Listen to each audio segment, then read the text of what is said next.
2004년의 어느 날이었습니다. 한 남성의 행적이 돌연무연해졌습니다. 가족에게 연락을 취하지도 친구를 찾지도 않았습니다. 그를 마지막으로 목격한 이는 동네 슈퍼마켓 주인이 유일했습니다. 술을 구매하며 남자는 이해하기 힘든 말을 남겼습니다. 아내가 무섭다는 내용이었습니다. 그 후 시련이라는 시간이 흐를 동안 그를 찾는 이는 아무런 인디코이 춤갈서 없었습니다. 白色日常 시계바은 2014년 7월의 어느 밤을 가리키고 있었습니다. 경기도 포천에 위치한 한 빌라에서 유아의 울음소리가 그치지 않았습니다. 1시간이 지나고 2시간이 지나도 소음은 계속되었습니다. 결국 이웃의 신고를 받은 119 소방대원들이 현장에 출동했습니다. 창문을 개방하자마자 코를 찌르러 왔습니다. 대원들은 안방에서 화로 울고 있는 아이를 발견했습니다. 시선은 건너편 작은 방으로 향했습니다. 이불로 저민두황색 고무통 하나가 덩그러져 있었습니다. 통 안에는 10년 전 사라진 남성의 시신이 유기되어 있었습니다. 그리고 그 위로 또 다른 남성의 시신이 겹쳐진 철수입니다. 이 집의 주인은 50대 여성으로 이곳에서 10년간 거주해왔습니다. 그녀는 긴 세월 동안 무엇을 은폐하고 있었을까요? 피해검분배 보이던 예우식 가면 뒤에는 어떤 비밀이 도사리고 있었을까요? 아무도 눈치채지 못한 포천 빌라의 10년 묵은 미스터리를 추적해보겠습니다. 본격적인 시작에 앞서 구독과 좋아요는 취재에 큰 동력이 됩니다. 실종의 재구성 시작합니다. 사건 파일, 첫 번째, 멈추지 않는 유입니다. 날짜는 2014년 10월 29일이었습니다. 장마 전선 비리는 밤, 경기도 포천시 신북면의 교화, 단지는 빗소리에 잠겨 있었습니다. 그 행적인가 2,000매물. 주민들은 익숙한 소리에 것을 인월리죠. 주민들은 익숙한 소리에 휴대다 것이다. 2층에서 들려오는 아이의 비명이었습니다. 처음에는 대수롭지 않게 여겼습니다. 아이란 을의 운법이기 때문입니다.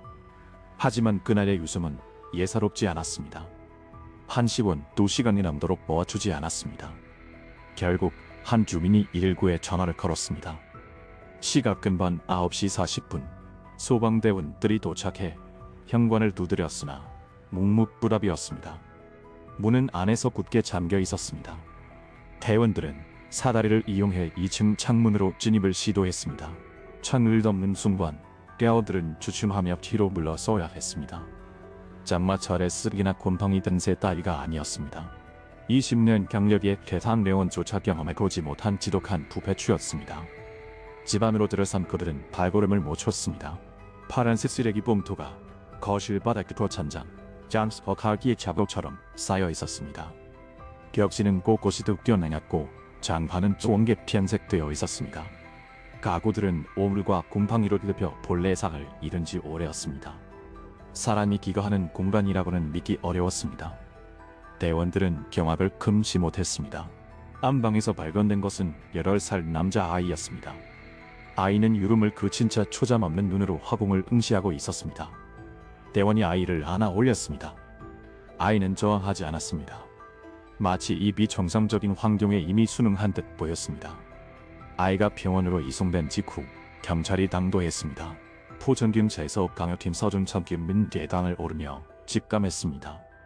단순한 변사 사건이 아님을 본능적으로 감지한 것이 있어 그의 시선 맞은편 작은 방에 고정되었습니다.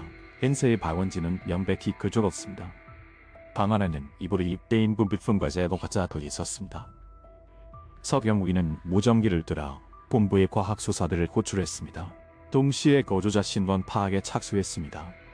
증기 부상 소유주는 이노시대란 오시대 여성이었습니다. 이 비료에서 16년째 거주 중인 고조된 아이의 생모였습니다. 그는 인문점으로 포착되었습니다.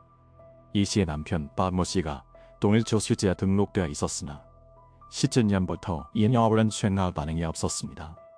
초공인은 탐문 수사에 들어갔습니다. 이웃들의 진술은 일관되고 넣습니다. 이 씨는 조용하고 예의 바른 여성이었다는 평이 지배적이었습니다. 남편을 본 적이 없어 혼자 사는 줄 알았다는 주민도 있었습니다. 간이 독다선 전담형 쓰레기 주입이 목격되었으나 타인이 사생활이라 여기고 신경 쓰지 않았다고 했습니다. 악취가 없다는 듯 했으나 여름철이라 의뢰 그러려니 남겼다는 증언도 나왔습니다.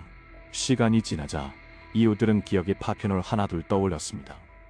한 주민은 몇 년 전 이 씨가 한밤중에 무거운 물체를 끌고 가는 소음을 들었다고 진술했습니다. 또 다른 증민은 매년 여름 그 집에서 아주가 났지만 음식물 쓰레기로 오인했다고 했습니다. 가정엔 삼두원무원 따로 있었습니다. 한 주민이 어느 날 이 씨에게 남편의 안부를 물었습니다. 이 씨는 미소 튼 얼굴로 답했습니다. 집에 있어요. 그 비좀먼 대답이 내포한 의문 사건이 드러난 후에야 해독되었습니다.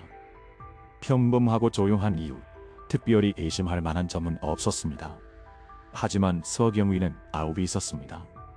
가장 평범해 보이는 곳에 가장 거대한 비밀이 숨어 있다는 것을 그렇다면 정작 이 씨는 어디에 있는 걸까요? 아이는 방치되었고 어머니의 행방은 유연했습니다. 서경위는 비라 주변 CCTV를 확인했습니다. 그리고 소음 비치는 장면을 발견했습니다.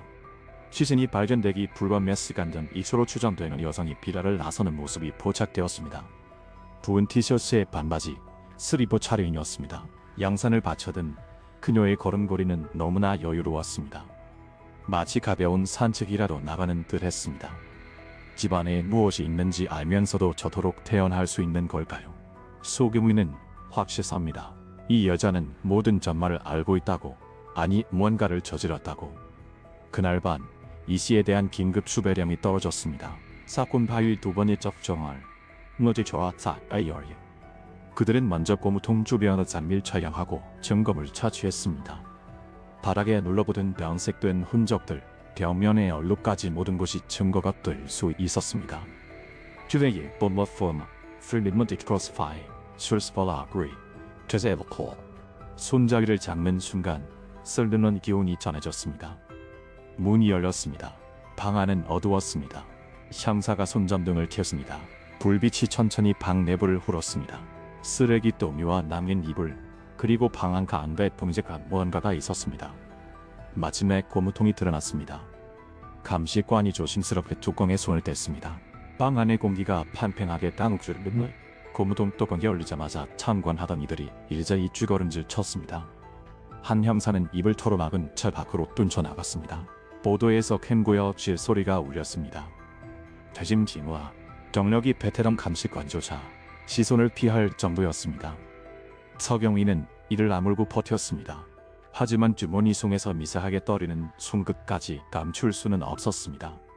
그날 그는 후배에게 이렇게 회고했습니다. 그날 밤 샤워를 3번이나 했는데도 살된 새가 지워지지 않았다고. 통 안쪽에는 겨울용 이불이 꽝 들어차 있었습니다. 감시관이 조심스레 이불을 걷어내자 참혹한 실체가 드러났습니다. 남성의 시신이었습니다. 부패는 진행되었으나 사망 시점은 트로제파. 하지만 그것이 끝이 아니었습니다. 작업하던 감식관의 손이 허공에서 멈췄습니다. 시신 아래에서 딱딱한 이물감이 느껴진 것입니다. 그가 고개를 들어 소경이를 응시했습니다. 밑에 하나 더 있습니다. 좋은 방 안에 묵은 정적이 내려앉았습니다. 위쪽 시신과 아래쪽 시신 사이에는 비닐 장판 한 장이 위태롭게 깔려 있었습니다. 그 아래 놓인 것은 육안으로도 긴 세월을 짐작해 하는 상태였습니다. 주위에는 하얀 가루가 킁그러져 있었습니다. 군의 소금으로 밝혀진 카오스 명백한 시신 보존 의협을 담고 있었습니다.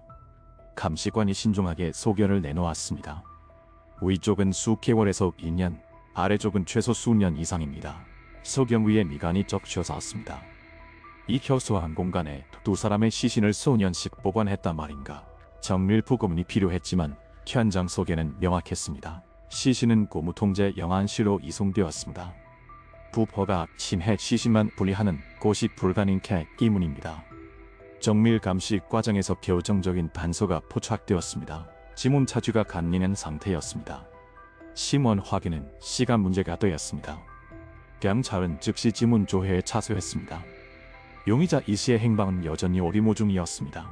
휴대전화는 결로에 있었고 지인들과의 연락도 두절된 상태였습니다. 수사팀은 통화 내역을 정밀 분석했습니다. 이 씨와 가장 빈번하게 통화한 특정 번호가 수명 위로 떠올랐습니다. 외국인 노동자로 추정되는 남성이었습니다. 경찰은 즉각 추적에 돌입했습니다. 시신 발견 이틀째, 수사는 새로운 국면을 맞이했습니다. 두 남자의 정체는 무엇이며 일인물이로 증발한 것일까요? 세 번째 사건 파일, 시사노지던 여자입니다. 8월 1일 새벽, 수사팀의 포위망이 좁혀졌습니다. 통화 분석 결과 이 씨의 주 연락처는 스리랑카 국적의 남성이었습니다. 그는 포천시 소호르베 한 섬유 공장에서 근무 중이었습니다. 형사들이 해당 공장 외국인 숙소를 금습했습니다. 문을 두드리자 잠시 후 남성이 모습을 드러냈습니다. 잔뜩 경계하는 눈빛이었습니다. 형사가 이 씨의 사진을 들이밀었습니다. 남성은 고개를 저으며 한국어를 모른다는 제스처를 취했습니다. 하지만 그의 동공이 미세하게 흔들리는 곳을 베테랑 형사는 놓치지 않았습니다. 흉미세의 목소리를 누며 재차 추궁했습니다. 남성은 모르쇠로 일관했습니다. 그러나 공무집행방해와 불법 체류 등의 경고가 이어지자 결국 그는 숙소 안쪽을 가리켰습니다. 흉미세 울레디엔 좀 소리를 문지기고스만 침묵이 개분되었습니다. 침대 하나와 낫는 보자지들 뿐이었습니다. 현서 한 명이 호탕이라 생각하고 투명한 흐르는 창이었습니다. 부엌 쪽에서 미세한 인기척이 들렸습니다. 숨소리였습니다. 형사들이 천천히 접근했습니다. 비좁은 부엌 구석, 그곳에 한 여자가 우크리고 있었습니다. 부은 티셔츠에 반바지, CCTV 속 인상착의와 정확히 일치했습니다. 이치였습니다. 형사가 타관 테스트였으면 허인이 하자. 여자가 고개를 들었습니다. 놀라움도 공포도 없었습니다. 마치 오것이 외다는 듯한 탄담한 얼굴이었습니다. 그녀가 입을 열었습니다. 겨우고 이렇게 됐네요. 형사들은 뜸골이 쏘여내졌습니다. 시신 도구와 동거한 사람이 내뱉은 참마디치고는 너무나 건조했습니다. 변명도 오열도 없었습니다. 오직 체념뿐이었습니다. 이 씨는 별다른 저항 없이 체포되었습니다. 수갑이 손목을 파고드는 순간에도 그녀의 표정이 내니고 변화가 없었습니다. 포천 경찰서로 이송되는 차량 안 이 씨는 침묵을 지켰습니다. 천국의대임 워저말 무대 좋아 다이고 여하심을 탱구이디 순발서 없었습니다. 가토 짜마오 암미 인소승 가가쥐엔 워킹하라. 집에 끔찍한 비밀을 두고 온 여자가 검정하는 것은 고작 아이의 끼니였습니다. 그 순간 형사는 깨달았습니다. 이 여자의 윤리관은 일반인의 그것과는 완전히 다른 차원에 있다고. 20년 경력에서 경유하랬지. 고체파 악대 꼭 경찰서에 오자. 오랜 유형의 영유다란 낯선 경험이었습니다. 경찰서에 도착하자 뒤재미 인사인해를 이루고 있었습니다. 포전비라 사건은 이미 전파를 탄 뒤였습니다. 쏟아지는 불의 시세에서 이 씨는 고개를 숙인 채 천사 안으로 사라졌습니다. 과학수사대의 2차 정밀수색이 이어졌습니다. 쓰레기 두미송에서 귀한 물건들이 발견되어 아예가 여왔습니다. 남성용 지갑 3개, 하지만 그 집에 거주하는 남성은 없었습니다. 저번엔 들어오지 않는 고향 휴대전화 2대에서 그리고 새로 나왔던 가음고에서 수첩 한 권이 나왔습니다. 날짜와 금액이 곰곰이 적혀 있었습니다. 누군가에게 받은 돈을 기록한 잔부처럼 보였습니다. 수사팀은 긴장했습니다. 김씨 외에 추가 피해자가 존재만 되어서 아닐까. 하지만 그 이상의 혐의점은 발견되지 않았습니다. 본격적인 취조가 시작되었습니다. 흉미세 모스트와 너디초와 파이에 보아졌어. 텐위디 중커세 복세사노디자스. 이타이토 지마오 암미 지 암피아토 메 에이핑 이에이핑. 형사가 사망 경위를 묻자 그녀는 누리족 시신, 즉 공장 동료는 자신이 살해했다고 지인했습니다. 하지만 남편에 대해서는 부인했습니다. 남편은 그냥 우주로에 있었어요. 형사들은 시선을 교환했습니다. 남편은 자연사해다는 주장은 설득력이 떨어졌습니다. 그렇다면 왜 신고하지 않았는가? 왜 시신을 고무통에 넣어 보관했는가? 이수의 대답은 기고했습니다. 무서워서요. 신고하면 의심받을까봐, 아이가 압이 없는 자식 소리 들을까봐 그냥 같이 있었어요. 그냥 같이 있었어다. 무려 10년을 말입니다. 수사팀은 경악했습니다. 과연 이 진술을 어디까지 신뢰해야 할까요? 수사팀은 국과 수의 정밀 감정 결과를 기다리기로 했습니다. 진실은 오직 증거 아니마 해줄 것이기 때문입니다. 네 번째 사건 파일 10년의 감극입니다. 8월 2일 국빈과학수사연구원의 부검 결과가 통보되었습니다. 결과는 충격적이었습니다. 두 시신의 사망 시점에는 거대한 시차가 존재했습니다. 위쪽에 있던 남성은 숨진 지 8개월에서 1년, 목 부위에 압착 근적으로 보아 타사의 확실했습니다. 지문지호와 결과 그는 이 씨와 같은 제과 공장에 다니던 동료 김모스 49세로 밝혀졌습니다. 그러나 진정한 공포는 아래쪽 시신에 있었습니다. 감정과는 사망 시점이 최소 10년 전이라고 결론졌습니다. 취조실에 무거운 침묵이 흘렀습니다. 서경위는 담배를 입에 물었다가 불을 조치지 못하고 도로 집어넣었습니다. 10년이란 스네스엄. 그 2세월 동안 그녀는 시신 부위에서 시사를 하고 잠을 청하고 아이를 양육했습니다. 과연 인간의 팔을 쓰고 가능한 일일까요? 서종천 경위는 자신의 귀를 의심했습니다. 10년 뒤래인 전처인하고 프리먼트 히코세파이 아슈 내 군대 펑크세복 크사바즈차이. 당시과는 정확한 사망 시각을 담정할 수는 없으나 시신의 부패 상태로 미루어 보아 그 시기가 타당하다고 확인해 주었습니다. 아래쪽 시신은 기사적으로 지문이 보존되어 있었습니다. 신문 확인 결과 이 소피 법적 드럼피에 마구엇이었습니다. 실종 당시 그한 어셀싱 2004년 이후 주민등록상화 또한 생존 반응도 감지되지 않았던 인물이었습니다. 실종 신고도 가족이나 지인에게 연락을 취한 혈적조차 전무했습니다. 세상은 늘 그저 조용히 증발한 사람으로 기억하고 있었습니다.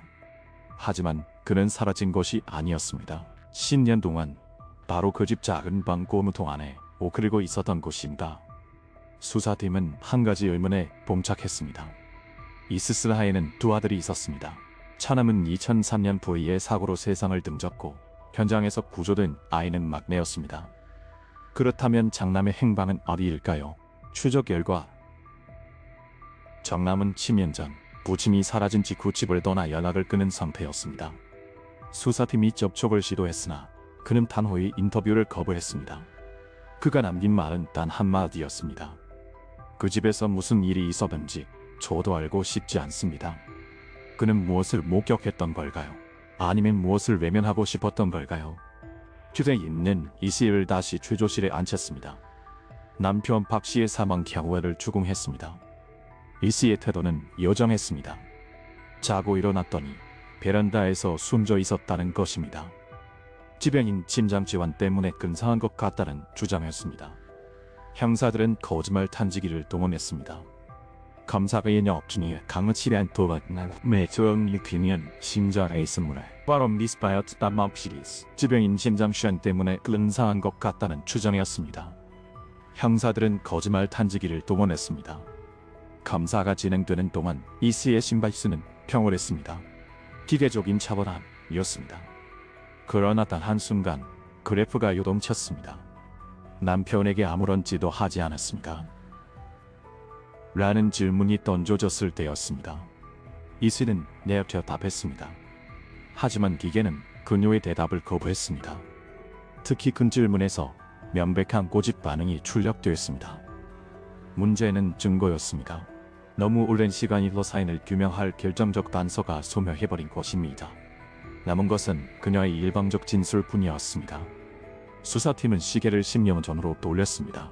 2003년 이 씨 부부의 차남이 교통사고로 사망했습니다.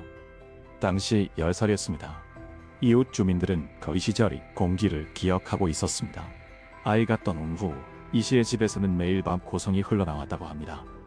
박 씨는 술을 취해 들어왔고 이 씨는 그를 거부했습니다. 어느 날 고성이 또 핑계였습니다. 이웃들은 부부가 화해했다고 여겼습니다. 실상은 달랐습니다. 남편은 알코올에 잠식당했고 아내는 세상과 단죄하며 고립을 택했습니다. 당시 박 씨를 마지막으로 목격한 동네 슈퍼마켓 주인의 기억은 희미하지만 선명했습니다. 블로그에서 언급했던 그 말만으로라가 무섭다. 그 매를 요원처럼 남기고 파기해지고 바이크와이시면서 같은 공장에서 만나 불은 관계가 덜통나 해고되었고 김씨와 숫사멀비를 요구하며 다투다 우발적으로 살해했다는 것입니다. 그녀는 마치 타인의 이야기를 하듯 담담했습니다. 그녀에게 그 비법인 카로스 민무지 해고세파 아지브스모 공비펑크 세복스 사버즈자. 신년의 어둠 속에 묻힌 진실을 옛날 경찰은 다시 파고들었습니다. 다섯 번째 사건 파일, 평범한 가면입니다. 이 씨는 도대체 어떤 인물이었을까요? 신념간 시즌과 동거할 수 있는 멘탈의 소유자, 그녀의 내면을 들여다보았습니다. 1964년생. 포천 토박이인 그녀는 20대에 박 씨와 결혼해 두 아들을 낳았습니다. 겉모습은 지극히 평범한 주부였습니다. 이웃들은 그녀를 명절에 턱을 돌리고 학교 행사에도 열성적인 조용하고 성실한 여성으로 기억했습니다. 그러나 현관문 안쪽의 세계는 달랐습니다. 지인들의 증언에 따르면 부부 관계는 이미 파탄나 있었습니다. 남편의 무관심과 음주, 그리고 아내의 불만, 집안에는 언제 터질지 모르는 팽팽한 긴장감이 감돌았습니다. 하지만 밖에서는 아무도 몰랐습니다. 이 씨의 연기가 완벽했기 때문입니다. 사건이 터지고 나서야 이웃들은 조각을 한 기억을 맞추기 시작했습니다. 한 주민은 한겨울에도 이 씨가 자는 방 창문을 활짝 열어두는 것을 목격했습니다. 단순함이라고 생각했던 그 행동은 시체의 작은 입을 스모. Somewhere's devil puts up with it. Positive tight. 아이에게 하는 논의인 줄 알았으나 지금 돌이켜보면 그 대상이 누구였는지 알 수 없는 노릇입니다. 가장 섬뜩한 기억인 오집 주민의 것이었습니다. 혼자 사시기 힘들지 않으세요? 라는 질문에 이스는 입곡해 답했습니다. 혼자 아니에요. 늘 같이 있어요. 그덕 주민은 그 말이 아이를 뜻하는 줄은 알았습니다. 파국의 시발점은 2003년이었습니다. 초등학교 4학년이던 둘째 아들의 교통사고, 비가 쏟아지던 그날 남편 박 씨는 아이를 데리러 가기로 약속했습니다. 하지만 그는 친구들과 수잔을 기울이고 있었습니다. 이기에 틱톡 전화에 그는 취한 목소리로 금방 가에게라고 답했지만 끝내 나타나지 않았습니다. 아이는 우산도 없이 비를 화로 걷다 회계단보도 위에서 숨을 거뒀습니다. 이 씨에게 그날의 통화는 평생의 트라우마가 되었습니다. 아들의 죽음을 받아들이지 못한 그녀는 남편을 증오했습니다. 아이를 지고마로 내몬 것은 바로 남편의 수였다고 밀었습니다. 이 씨는 그 사실을 평생 용서하지 못했습니다. 2004년 어느 날 박 씨가 사라졌습니다. 주변에선 가출이나 이혼을 짐작했습니다. 아무도 그에게 병고가 생겼으리라고는 상상하지 못했습니다. 이 씨가 너무나 태연하게 일상을 옮기와 일상을 영위했기 때문입니다. 남편이 떠났다는 그녀의 말을 모두가 믿었습니다. 경찰은 이 씨의 의료 기록에서 중요한 단서를 포착했습니다. 오줌과 부면증. 2003년 이후 증세가 심해진 그녀는 정기적으로 수면제를 처방받고 있었습니다. 수면제, 수사팀의 뇌리에 스치는 곳이 있었습니다. 내연남 김씨를 살해할 때 사용했던 수법, 술에 수면제를 타서 의식을 잃게 한 데 쓰였습니다. 본역을 저지르는 방식, 그녀는 약물을 다루는 데 능숙했습니다. 그렇다면 남편에게도 같은 방법이 적용된 것은 아닐까요? 검찰은 이 합리적 의심을 집요하게 파고들었습니다. 하지만 이 씨는 요지부동이었습니다. 남편의 죽음에 대해서만큼은 결백을 주장했습니다. 그저 일어난 비극일 뿐 자신의 개입은 없었다고 선을 그었습니다. 취조실에 앉히는 감정이 거세된 사람 같았습니다. 오열도 격분도 당혹감도 찾아볼 수 없었습니다. 메마른 사막처럼 건조한 태도였습니다. 정신과 전문의가 투입되어 심층 면담을 진행했습니다. 진단명은 반사회적 인격장애, 그리고 저장 강박증이었습니다. 집안을 거대한 쓰레기장으로 만든 원인은 규명되었습니다. 하지만 뼈명 하나, 신년의 고지파, 유렛퍼, 돌아온 대답은 듣는 이의 귀를 의심했습니다. 처음에는 무서웠는데 나중에는 그냥 익숙해졌어요. 익숙해졌. 휴미스의 메모스정화, 느티디오스 파이 어지프라포스. 남편이 증발한 취, 그녀의 집 문턱을 넘은 남성은 한둘이 아니었습니다. 대부분 외국인 노동자들이었습니다. 이웃들은 낯선 사내들의 초류를 목격했으나 타인의 사생활을 극하이군요 하지 않았습니다. 내연남 김모 씨 역시 거울서 많은 방문객 중 하나였습니다. 같은 제과 공장에서 근무하며 인연을 맺은 김 씨, 미혼이었던 구린 이 씨에게 맹목적이었습니다. 피땀 흘려 번 월급을 고스란히 그녀에게 상납했고 통장 관리마저 일임했습니다. 그러나 비밀은 영원할 수 없었습니다. 두 사람의 부적절한 관계가 사내 폭으로 되면서 파국이 시작되었습니다. 2013년 10월 김 씨는 이 씨의 비라로 들어갔습니다. 그리고 두 번 다시 살해를 번을 나서지 못했습니다. 여섯 번째 사건 파연 사라진 남자들입니다. 수사팀은 내연남 김씨의 행적을 역추적했습니다. 경기도 남양주의 주소지를 묻는 세사스파 어답 텐위드 숨카스 데법스사버스사 사실 9년 인생 동안 제대로 된 연애 한보화 밤을 녹았느냐 피곤해 보인다 다니 술스퍼다 안부 인사해 김씨의 마음은 속절없이 무너졌습니다. 형에게 전화를 걸어 여자친구가 생겼다고 자랑하던 그의 목소리는 들떠 있었습니다. 마을 바에게 찾아온 똑거리의 첫사랑. 그는 그렇지 생이 마지막 사랑이 될 줄은 꿈에도 몰랐을 겁니다. 김씨의 친형은 참고인 조사에서 동생의 이야기를 털어놓았습니다. 상대 여성이 이혼녀인 줄만 알았으며 동생이 행복해 보여 다행이라 여겼다고 했습니다. 하지만 2013년 가을 연락이 두절되었습니다. 처음에는 연인과 여행이라도 떠난 줄 알았습니다. 그러나 한 달이 지나도록 무소식이었습니다. 형은 경찰서를 찾았습니다. 하지만 제 문제는 멍청이가 소술은 싫어서 어저나기 마련입니다. 사건은 단순자 벌창족 팀볼자방어입니다.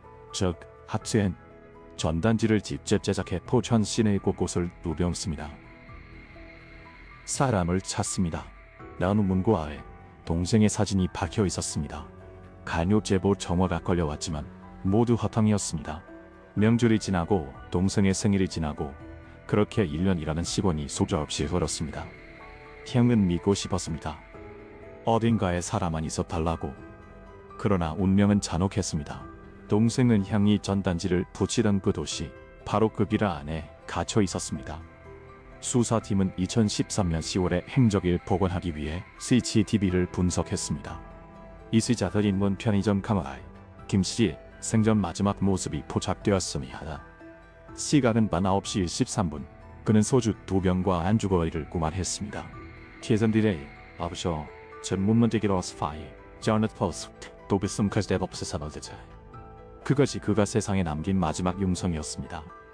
좋은 일을 기대하며 어둠 속으로 걸어 들어간 남자. 그렇다 이 시의 진술로 재구성은 그날 밤의 진실은 참혹했습니다. 불륜 사실이 발각되어 두 사람 모두 해고당한 직후였습니다.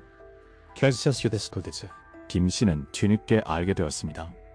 이 씨가 이혼녀가 아닌 법적 남편이 있는 유부녀였다는 사실을. 그 진감에 히스연 김민머리 그거제파이 김 씨는 그동안 컨넨 돈의 반환을 요구했습니다. 수백만 원에 달한 금액이었습니다. 2013년 10월의 어느 밤 김 씨는 단판을 치기 위해 이수를 찾아갔습니다. 집안은 고요했습니다. 막내들은 안방에서 잠들어 있었습니다. 이수는 여느 때처럼 미소를 머금고 수잔을 권했습니다. 김 씨는 오해를 피하고 화해하는 자리를 믿었을 겁니다. 드디어 갈등이 봉합된다고 다시 예전으로 돌아갈 수 있다고 생각하며 수잔을 비웠습니다. 눈꺼풀이 무거워지던 순간 그는 무엇을 느꼈을까요? 이상징후를 감지했을까요? 아니면 끝까지 밀었을까요? 이 씨는 미리 가루로 파전 수면제를 술에 타놓은 상태였습니다. 김 씨는 이심무 없이 들이태웠고 이내 오식에 끈을 놓았습니다. 이 씨는 지체 없이 스카프를 집어들었습니다. 서서히 감비는 김 씨의 눈을 바라보며 그녀는 어떤 심정이었을까요? 호나 그녀는 정신과 의사에게 단덤히 말했습니다. 그냥 조용해졌으면 좋겠다라고 생각했어요. 시끄러운 게 시업인 소에노트스. 잠자리 구체적인 이유를 추궁하자 그녀의 대답은 간결했습니다. 계속 돈을 달라고 해서 짜증이 나서요. 내가 유부녀인 걸 회사에 떠벌린 것도 그 사람이고 그 때문에 해고됐으니까요. 짜증이 났다. 그래서 목을 졸았다. 형사들은 할 말을 잃었습니다. 살해 후 체리 방시 또한 기가 막혔습니다. 다시 신을 외부로 유기하기에는 모계가 버거웠습니다. 그때 그녀의 시선이 꽂힌 곳은 작은 방의 고무통이었습니다. 10년 전 사라진 데리거제파 아지브렛 버사고리 가베 산호제제 주경을 따고 이불을 덮는 것으로 모든 절차는 끝났습니다. 그 후 그녀의 일상은 평온했습니다. 새 직장을 구하고 또 다른 남자를 만나고 가금부집에 들러 잠을 잤습니다. 적은 방의 고무통은 마치 낡은 가구처럼 그 자리를 지켰습니다. 모든 전말을 들은 김 씨의 형은 형사에게 절규하듯 물었습니다.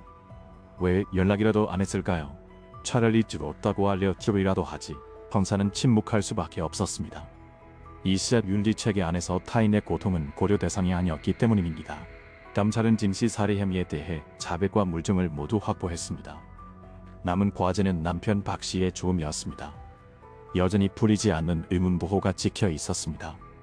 일곱 번째 사건, 하우플린 증거 없는 징식, 이미리, 남편 박 씨의 사망 경위.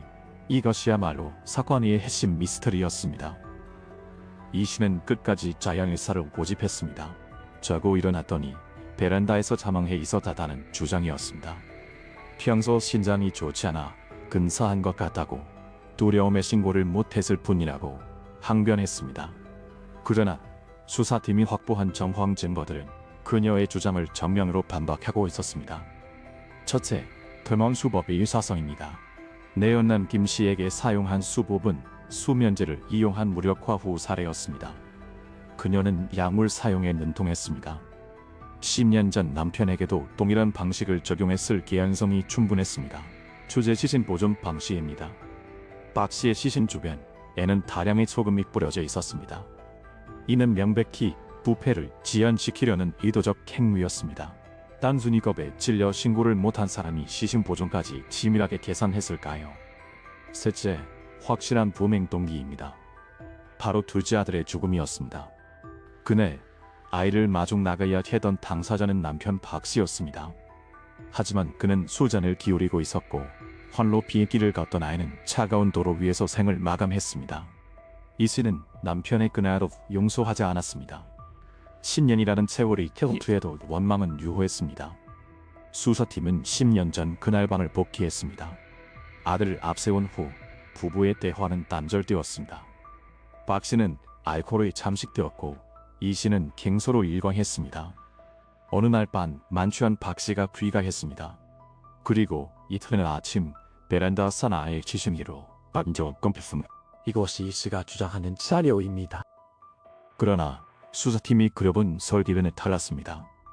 그가 마신 수채 다른 무언가가 첨가되었다면 혹은 그가 조함불능의 상태였다면 이야기는 달라집니다. 그 예실의 진실을 아는 생존자는 오직 한 명뿐입니다.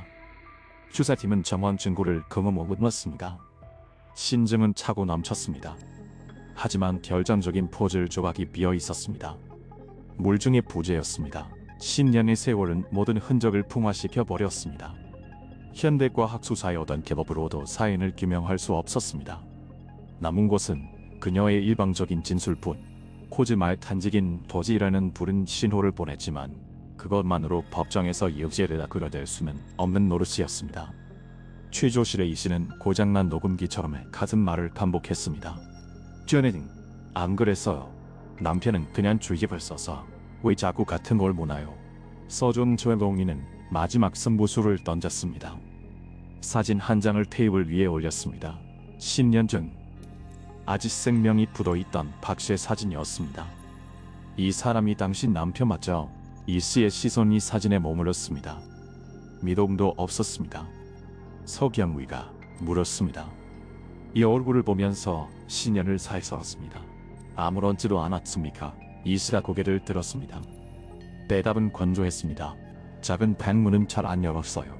냄새가 나니까요. 서경위의 등골로 소름이 스치고 지나갔습니다. 그것은 죄책감이 아니었습니다. 그녀에게 시신과의 동거는 계좌 압취로 인한 생활의 불편함 정도였던 것입니다. 경위세 마디에 포사 먼지 좋아 다예 버거죠. 그 눈동자에는 감정의 치크리조차 남아있지 않았습니다. 안 그랬다니까요. 그 순간 서경위는 직감했습니다. 이 여자의 입은 결코 열리지 않을 것이라고. 물증이 없는 한 남편의 줄무 영국 이제로 뇌물 윤명이었습니다. 하지만 수사팀은 금융기록에서 또 다른 팩트를 발굴했습니다. 2003년 아들의 사망보험금으로 수천만 원을 수령한 사실, 그리고 2004년 남편 실종 이후에도 그의 명의로 된 통장을 지속적으로 사용해온 정황이 포착되었습니다. 남편을 법적 생존 상태로 위장한 곳입니다. 만약 남편의 사망을 정직하게 신고했다면 경찰 조사가 뒤따랐을 것이고 의심을 피할 수 없었을 겁니다. 반면 시종 처리는 안전과 금전적 이득을 동시에 보장했습니다. 그녀는 기산 속에서 10년을 버틴 곳입니다. 검찰은 장고프대의 결론을 내렸습니다. 내연남 김씨 살해 사건은 기소 반면 남편 박씨 사건은 증거 불충분으로 불기소 처분. 검찰 측 내부에서도 결론이 오갔습니다. 한 검사는 정황의 완벽함을 들어 기소를 주장했습니다. 수법과 장소가 동일합니다. 이건 연쇄입니다. 그러나 반대 의견은 현실적이었습니다. 심증만으로는 재판을 이길 수 없습니다. 10년 전 증거가 전무합니다. 만약 무죄가 확정되면 일사부질의 원칙 때문에 영영 처벌할 수 없습니다. 회의실은 침묵에 잠겼습니다. 신증은 100%였으나 증거는 0%인 디레마. 계곡선배 검사가 매듭을 지었습니다. 우리가 입증할 수 있는 김씨 사건에 화력을 집중한다. 흉량을 최대한 겨내는 쪽으로. 그곳이 최선이었습니다. 마지막 소설회의가 소집되었습니다. 공기는 무거웠습니다. 한 형사가 탄식하듯 내뱉었습니다. 우리 다 알잖아요. 그 여자가 범인이라는 거 누구도 덕하지 않았습니다. 앞과 증명은 벽의 영역이었습니다. 서병우이가 수사 파일을 닿으며 스스로게 말했습니다. 법은 증거를 먹고 산다. 우리 감으로 할 수 있는 게 아니야. 그날 밤 수사팀원들은 수잔을 부리쳤습니다. 사건 이야기는 금기였습니다. C의 경우에는 종결 보고서를 작성하며 생각했습니다. 이씨 본인은 알고 있을 겁니다. 자신이 그날 밤 무엇을 했는지. 하지만 그 진실은 그녀의 시도 넘어 갑인 곳에 영원히 봉인되었습니다. 8번째 사건 파이 따이지 않는 문. 2014년 가을 이치에 대한 재판이 개정되었습니다. 수원지방법원 형사 2부. 남정석은 취재진과 호기심 어린 시민들로 발익을 일군이 없었습니다. 법시원 빌라코무통 살인사건은 전 국민의 관함증을 자극하고 있었습니다. 피고인석의 R&D씨의 얼굴은 여전히 가면에서 개정선언이 있고 검사가 공소장을 낭독하고 변호인이 변론을 펼치는 동안에도 그녀는 석삼처럼 굳어 있었습니다. 감찰의 공소 사실은 명확했습니다. 취재 때 남 김모 씨에 대한 살인 혐의 수면제를 투여해 항고 불능 상태에 빠뜨린 후 목을 조르다 살해. 둘째, 사체 은닉 혐의. 김 씨와 남편 박 씨의 시신을 유기 및 은닉세제, 아동복지법 위반, 시신이 부패하는 참혹한 환경의 아이를 방치하여 정서적 학대를 가한 혐의. 혼르디베 인모비에 페어. 누디디오스 파이, 자넷 폴 하구리, 트레서 슈타 부자, 돈차의 투, 친몸. 동생이 매지한 최후를 술의 탄수면제와 저항 한 번 못하고 감겨버린 임에 대한 이야기를 그는 법정에서 처음 접했습니다. 형 고개를 떠금 채 어깨를 들썩였습니다. 이수의 귀에도 개통곡 소리가 들렸을 것이마. 하지만 그녀는 단 한 번도 고개를 돌리지 않았습니다. 시선은 허공에 고정된 채였습니다. 재판고장에서 한 가지 쓸쓸한 패드가 추가로 드러났습니다.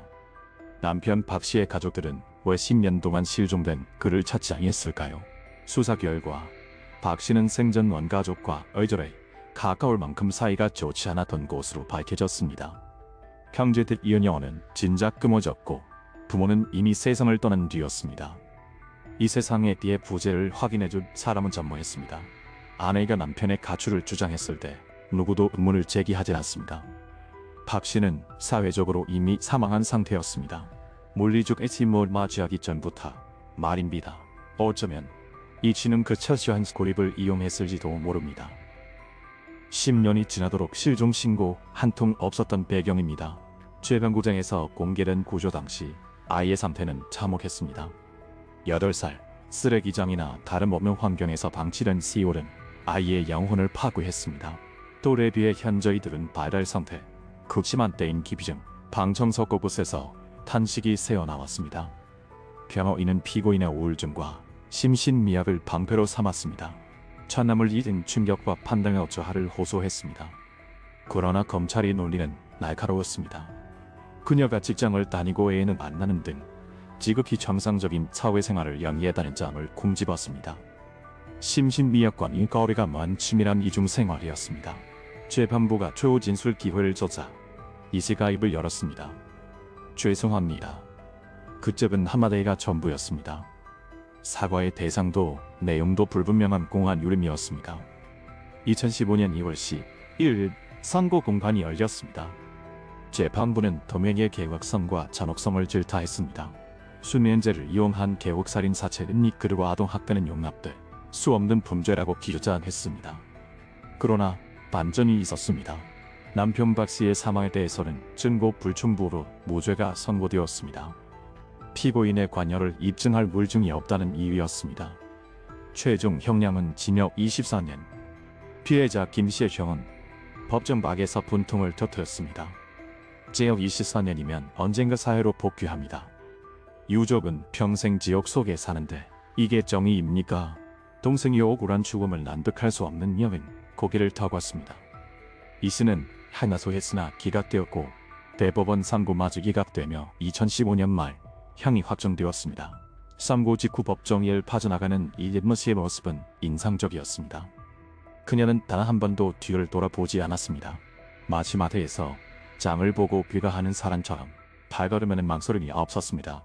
체포 당일 CCTV사의 모습 그대로 그녀는 태연하게 교도소로 향했습니다. 사건 현장인 비례단표와 가우프르는 오스판 고집을 스파 조부자 돌리자 본차의 투 지타 비밀 고수 가각주의 북행내고 구조된 에리는 아동보호시설로 인계되었습니다. 장기고의 힘의 치료가 시작되었습니다. 초기에는 실어증 증세와 야경증에 시달렸습니다. 다행히 조금씩 안정을 찾아가고 있습니다. 이제는 간혹 미소도 짓는다고 합니다. 하지만 판예간 축적된 어둠을 걸어내기엔 더 긴 세월이 필요할 것입니다. 가장 찝찝한 대목은 역시 남편 박씨의 죽음입니다.